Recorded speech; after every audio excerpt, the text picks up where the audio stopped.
Okay, Nikki Pickles, here you go. This is the first of 2 or 3 videos on the topic, and I bet I can. So the transcendental argument for God, which I'm going to call tag from now on, has various forms, though all of these forms share the same general goal to show that some divine or transcendental being is necessary for all the things we think about as like self-evident, like morality, logic, the scientific method, this kind of thing.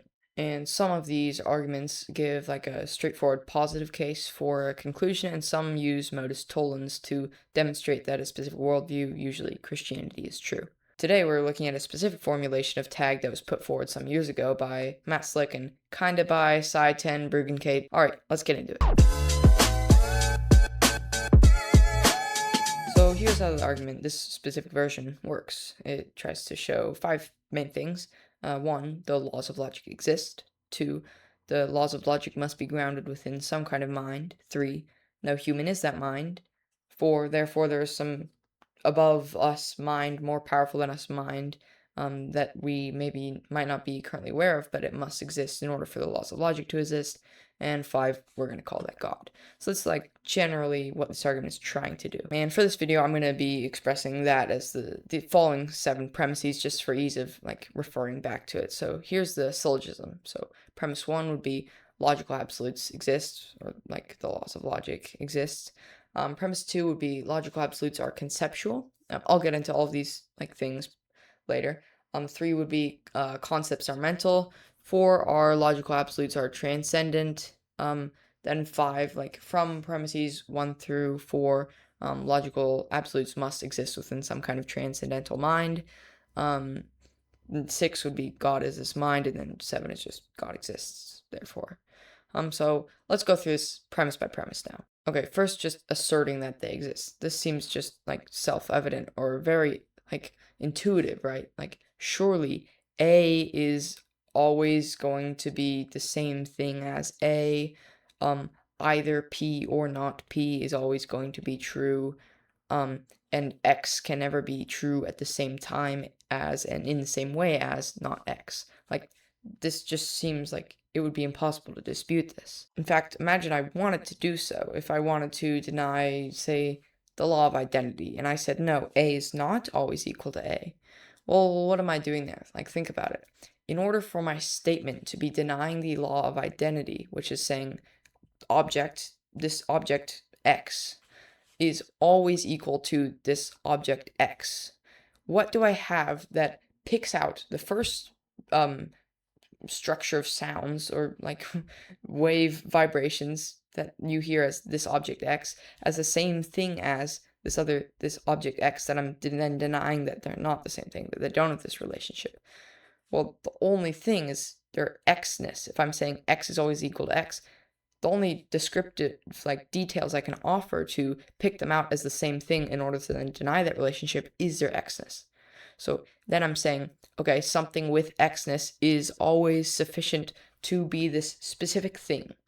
For example, let's say I had this like random steel thingy, and I said this is X. X is always equal to X.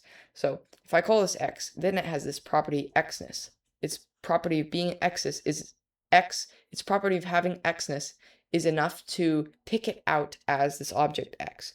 If this other thing that I'm also calling X, that also has the property of Xness, so it's enough to pick it out as this object.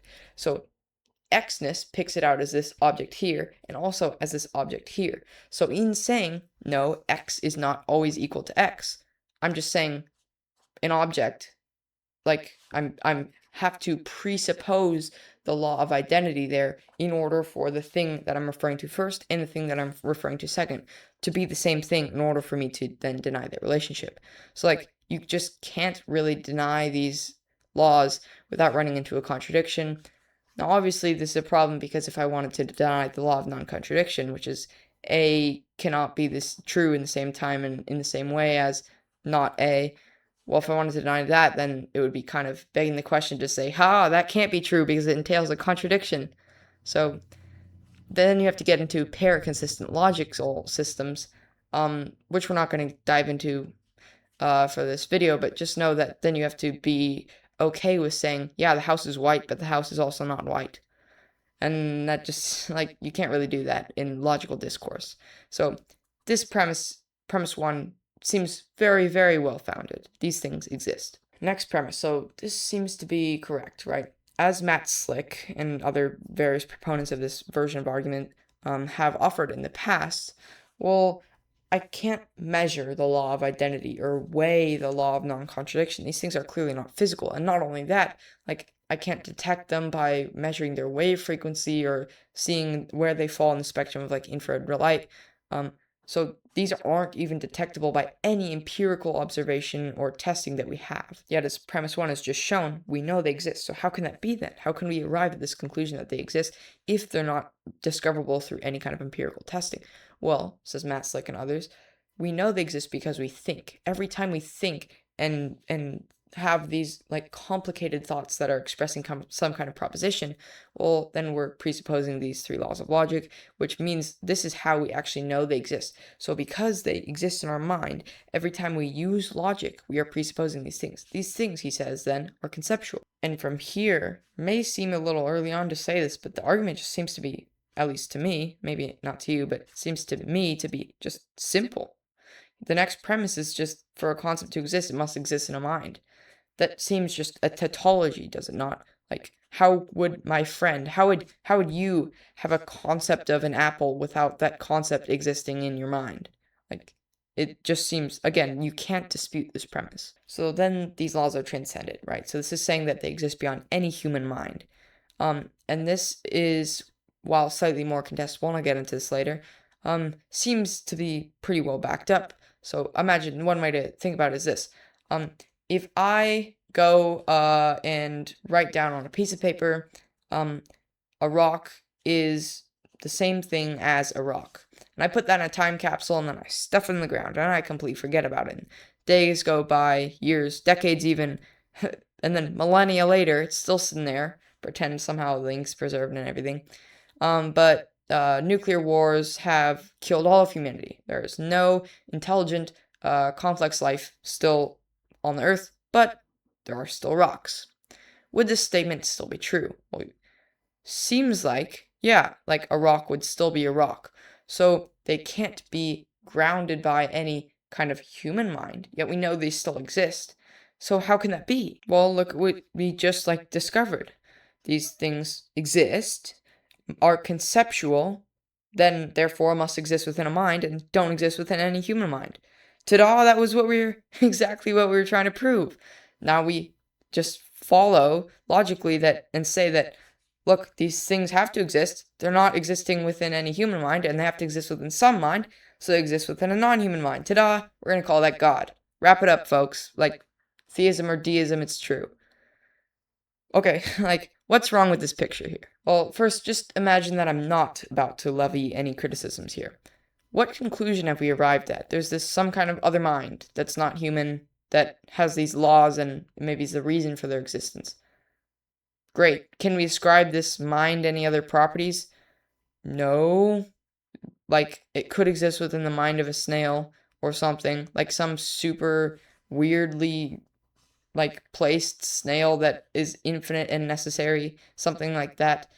Like, we have nothing else we can say about this mind. Should we worship it? No, we don't know what it is. We can't, like, go through any empirical testing to find it. We don't know any other properties. So even if this argument was valid, valid and sound, its conclusion would be meaningless. But that's not a real objection, like, obviously not. I don't know about you, but I want to believe as many true things as possible. So if there is some kind of cosmic snail or any other, like, non-human mind that is necessary for me to believe in, I want to know about it. So let's look back at the argument. Well, first things first, I can't object to premises 5 through 7. This is a valid argument, and if I grant premises 1 through 4, I have to grant premises 5 through 7. And so in order to object to this argument, well, I can't attack those. So that leaves me with premises 1 through 4. I already said that premise 3 is intuitively obvious, if not a tautology, and premise 1 seems like I can't actually attack or dispute it in any way, unless I wanted to get into some very weird pair-consistent logical system, which I don't want to do, and I don't think is justified in doing. And premise 4 seems... Well, actually, wait a second. what even is premise 4 saying? That there's some law out there that looks at a tree trying to also be not a tree and says, oh no, you don't? Or maybe more like gravity moderates every single instance of like a tree existing? Well, I don't know. Gravity pulls matter, space, like stuff. What is the law of non-contradiction pull? Words? Seems like this is what you have to say. The best answer is just that they moderate and constrict rational discourse. But even then, there seems to be some exceptions. Like, if I say, I'm hungry, but I'm also not really hungry, you kind of get the gist of what I'm saying. At least I understand it. Maybe that's just some kind of like bias form, but I think you kind of understand what I'm saying. But even ignoring that, like, let's just stick to the stuff that seems really firm that we can be confident actually applies here. Let's go back to my time capsule metaphor. So, when all of the human minds and all intelligent minds are gone, that we know of, like on planet Earth, well, seems like this logical law still applies then, right? So it must exist outside of human minds and like animal minds too. Well, remember what we just defined these like logical laws as. They moderate conversation. So then this whole metaphor isn't relevant. They don't act on matter. They're not prescriptive, like pushing the universe to act in certain ways, but descriptive, maybe developed by humans. That's why it seems like they can't exist when we're like just inside of our minds because we're maybe evolutionarily or maybe just adaptively hardwired to think in this way. I mean, try to think about it, for example. What would it even mean for my mic to be also not a mic? Like, you can't even perceive that. I certainly can't. Now, you can say this is because it's like not possible in any way, in any world even, or because we just think that way. Either of these conclusions are seemingly equally valid. So if you wanted to deny this argument, you could just say, well, okay, the laws of logic aren't prescriptive, they're descriptive. They're tools developed by humans for ways of talking about their sense data or their external world that they're seeing and interacting with on a daily basis. But imagine you don't want to do that, or that I messed up there, which is very possible. My logic could be screwed up some way in there. So imagine one of those two things is true. Well, what would this argument entail? The laws of logic exist within a mind, and it's not a human or animal mind that we know of, so it has to be this other, like, super mind, and we're going to call that God. So these logical laws exist inside God's mind. And the reason premise 4 is just so important is because it establishes that if humans weren't here, these logical laws still would exist. So then that proof can't disqualify God, it can't apply to him. If God wasn't here, then the logical laws still, like, they just wouldn't exist. This seems intuitive to some and unintuitive to others. I fall into those that seem like, yeah, like if God exists, he'd be necessary. He, in no way could he, like, not exist. So, yeah, the laws just are dependent on his existence. There are other things about this conclusion that do seem unintuitive to me, though. If we accept the argument and say that these logical absolutes exist within the mind of God, could he change them? Could he make my mic also be not a mic? Well, if so, then they're arbitrary, which seems very unintuitive. It seems like if these things are true and prescriptive, then they would be necessary.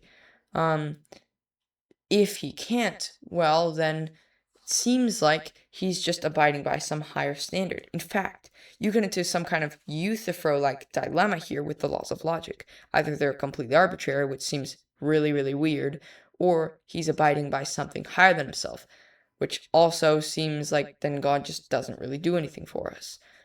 Now, I'm sure what the theists would say, as many, many of them do with the Euthyphro dilemma, and you've probably heard this before, well, it's just the very essence of God existence is logic, or in this case, good. And we could go on a whole side route there. I'm not going to do that. Maybe I'll make a video on the Euthyphro dilemma, and we can apply that back here, but just know that this leads to some problems down the line. Okay, so if I think that all of that is fine, we resolve the Euthyphro dilemma there, we solve all the problems I mentioned earlier, well then, that means premises 1, 3, 4, and 5 through 7 I can't really object to. That leaves me with just premise 2, and here's where I think the real objection to this argument is. So Matt Slick is saying, and other people use this argument too, that these laws are conceptual. Well, Why is that, Matt Slick? You have the burden of proof. Can you please prove that? Well, he says they're not empirically detectable. Not only are they non-physical, we can't even detect them in any way that we know of. But we still know they exist. And in fact, whenever we use logic, we have these concepts of what these laws are. So the laws are conceptual. Well, whether they're prescriptive or not, why are the laws conceptual? Matt will say, I just told you. But I'm going to say, no, Matt, you told me why my use of logic is conceptual, not why the laws that govern that logic is conceptual. That's like saying, what you're trying to do is say that, okay, I have this concept of this microphone, and that's a concept. So therefore, the microphone is a concept. That's just a straight up like fallacy. In fact, the same thing would apply to stuff like gravity and space and heck, everything I think about. It's all conceptual. All my thoughts about it are conceptual. Therefore, these things themselves are conceptual, and the physical world and the external world as a whole doesn't exist. And while this is a philosophical view, idealism, this is not at all the justification any philosopher uses to get there. This is just a flat out logical fallacy. Just because one instantiation of X, my use of logic, has the property Y of being conceptual, that doesn't mean that all instantiations of X, all uses of logic, have the property Y, or that Z, from which all X's, the laws of logic from which all uses of logic are derived, also has the property Y. So that's where this version of the laws of logic, where it tries to use this weird conceptual gap to get to God, not even God, this weird super mind, falls apart. So yeah, how's that, Nikki Pickles? Like I said earlier, this is just the first of maybe 2 or 3 videos on the topic, so stay tuned for that. Like, sub if you want. Thanks for watching.